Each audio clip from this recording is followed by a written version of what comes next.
स्वागत है दोस्तों एक नए वीडियो में। जैसा कि मैंने अभी आपसे पिछले वीडियो में कहा था कि मैं राहु और केतु को बहुत ही क्विकली कवर करूंगा एक छोटे से एपिसोड में।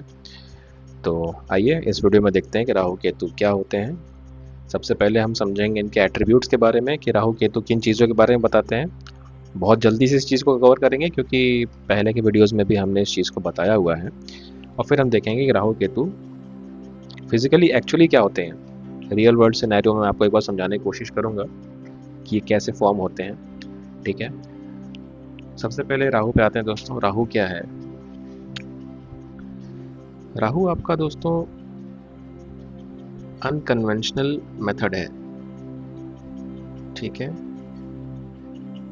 जिसे हम कहते हैं out of the box thinking. Rahu leak से हटके काम करने वाला है। ठीक है, जो सब कोई कर रहे हैं ये वो नहीं करेगा। ठीक है, इसकी विजन पावर बहुत अच्छी होती है। मतलब राहु जिनका अच्छा होता है दोस्तों, उनको ऐसा कहा जाता है कि दीज पीपल आर विजनरी। ये पहले से चीज़ों को समझ जाते हैं क्या होगा। ऑब्जर्वेशन स्किल इनकी बहुत अच्छी होती है। ऑब्जर्वेशन आप बोल सकते हो कि इनकी ऑब्जर्वेशन बहुत अच्छी होती है, क्योंकि ऑब्जर्वेशन में क्या आता है, आपका विजन ही तो आता है। देख के ही तो आप ऑब्जर्व करते हो चीज़ों को। राहु क्या है? राहु सिर है। ठीक है, तो उसके पास देखने की शक्ति है दोस्तों। ठीक है, राहु आपका अटैचमेंट है। ठीक है, मटेरियलिस्टिक गेन है आपका। हर चीज़ से आपको अटैच कर देता है राहु। ठीक है, ये भी मेरा है, ये भी ले लो, ये भी ले लो। ठीक है, केतु क्या होता है दोस्तों?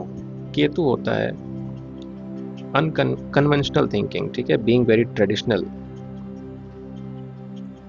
राहु कहेगा नहीं, मैं नहीं मानता इन सब चीज़ों को, मैं नहीं मानता अपने फैमिली के ट्रेडिशंस को, मैं इसको मानता हूँ। ठीक है, आउट ऑफ द बॉक्स।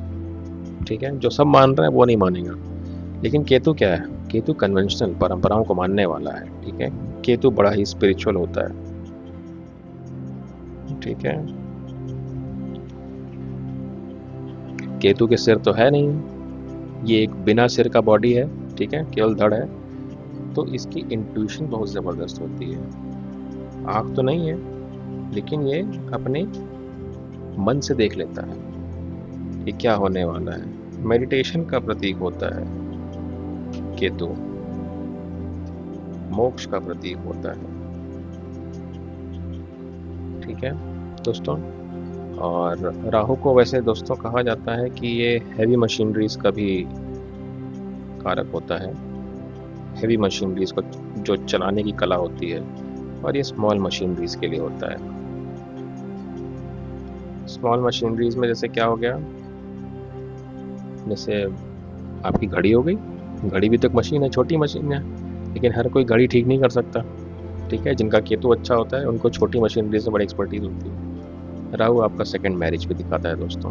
ठीक है, अगर आपके कुंडली में दो शादी का योग बन रहा है तो उसमें सेकंड मैरिज को फिर हम राहु के थ्रू देखते हैं। ठीक है, तो ये दोस्तों कुछ एट्रीब्यूट्स हैं राहु और केतु के, जो मैंने आपको पहले भी बताया हुआ है। ठीक है, आई होप आप इससे भली भांति परिचित हैं। अब एक बार हम देखने की कोशिश करते हैं कि राहु केतु एक्चुअली क्या है हमारे सोलर सिस्टम में। ठीक है दोस्तों, ये एक छोटा सा डायग्राम मैंने आपके लिए बनाया हुआ है समझाने के लिए। तो दोस्तों देखिए, आप सब जानते हैं कि अर्थ सन के चारों ओर परिक्रमा करती है, चक्कर लगाती है। और ये मैंने एक छोटा सा डायग्राम बना के समझाने की कोशिश कर रहा हूँ। चलिए देखते हैं। ओके, एंटी क्लॉकवाइज आपने जाना अभी, ऐसे पृथ्वी चारों ओर घूमेगी सन के। ठीक है, और ये आपका मून है। ठीक है दोस्तों,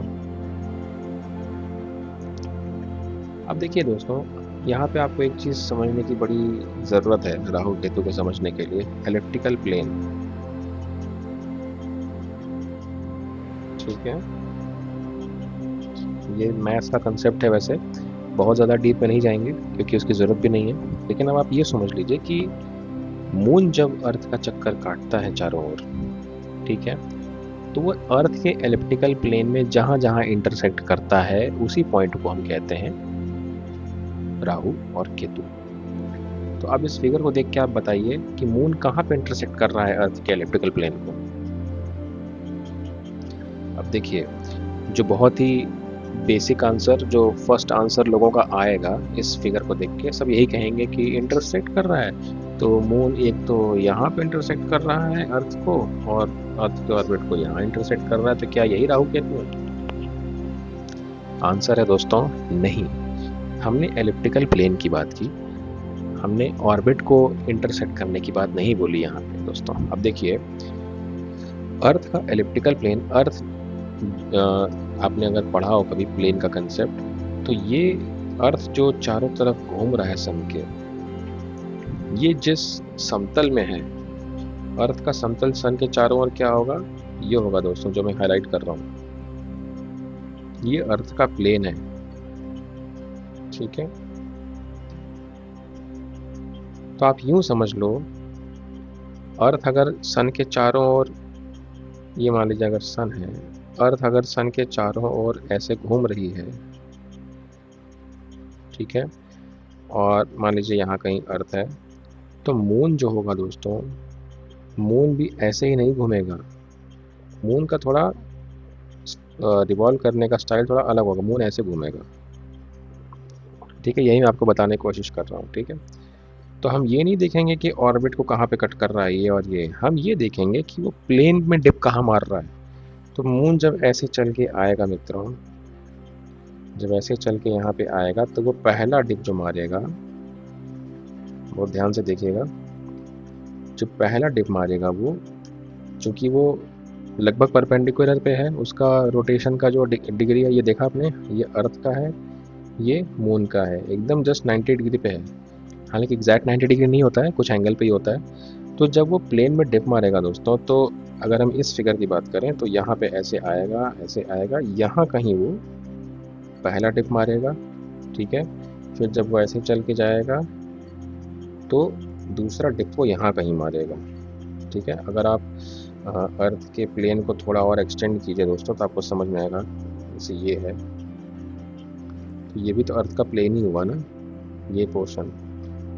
ठीक है, तो एक डिप उसने यहाँ मारी और एक डिप उसने यहाँ मारी, ये आपके पॉइंट्स हो जाएंगे राहु और केतु दोस्तों। यही होता है बस, क्योंकि ये छाया ग्रह है। ठीक है, राहु को मून का नॉर्थ नोड कहा जाता है, केतु को साउथ नोड कहा जाता है।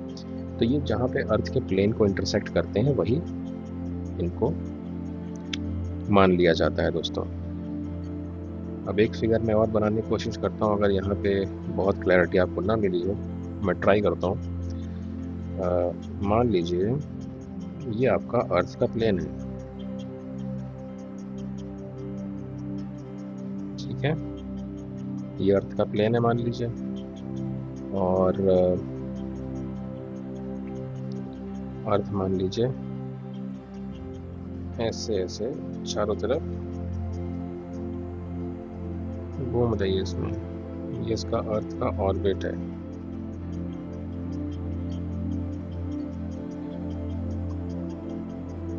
ठीक है दोस्तों, अर्थ यहाँ पे ऐसे रोटेट कर रही है। मान लीजिए अर्थ इस वक्त यहाँ कहीं पे है,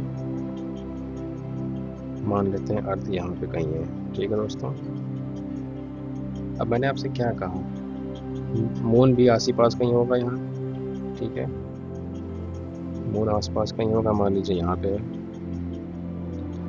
अब मून का जो रिवॉल्व करने का स्टाइल है दोस्तों, वो कुछ कैसा होगा? एकदम अर्थ की तरह तो होगा नहीं, कुछ एंगल पे ही होगा। अब मान के चलो अर्थ के चारों तरफ ऐसे घूम रहा होगा। समझ गए? ठीक है दोस्तों, कुछ एंगल पे ही होगा, तो हम इन पॉइंट को नहीं कहेंगे। ठीक है, अब इसको अगर आप थोड़ा 3D में देखोगे दोस्तों, तो आपको समझ में आएगा कि ये पहले ऊपर गया, जब ये नीचे आया, तो अर्थ के समतल को उसने जैसे ही टच किया, वो उसका एक नोड हो जाएगा।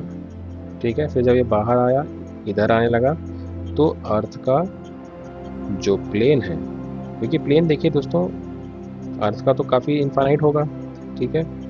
दूसरा पॉइंट वो यहाँ पे आके करेगा इंटरसेक्ट उसको, ये दोनों पॉइंट फिर से उसके राहु और केतु कहलाएंगे, ठीक है।